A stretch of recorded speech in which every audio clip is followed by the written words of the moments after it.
सालाबादप्रमाणे यावर्षी सुद्धा यात्रा महोत्सव सुरू झालेला असून यापूर्वीचा अनुभव लक्षात घेता पार्किंगची खूपच गैरसोय होत असे, त्या दृष्टीनं आम्ही यावर्षी पार्किंगची भव्य व्यवस्था केलेली आहे।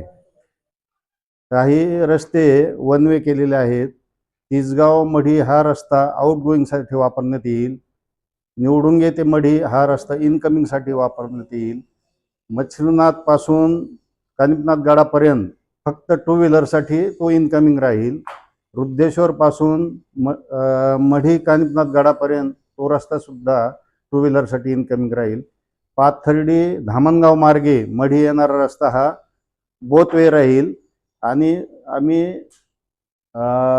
धामणगाव रोडवर भव्य असे पार्किंगची व्यवस्था केलेली आहे।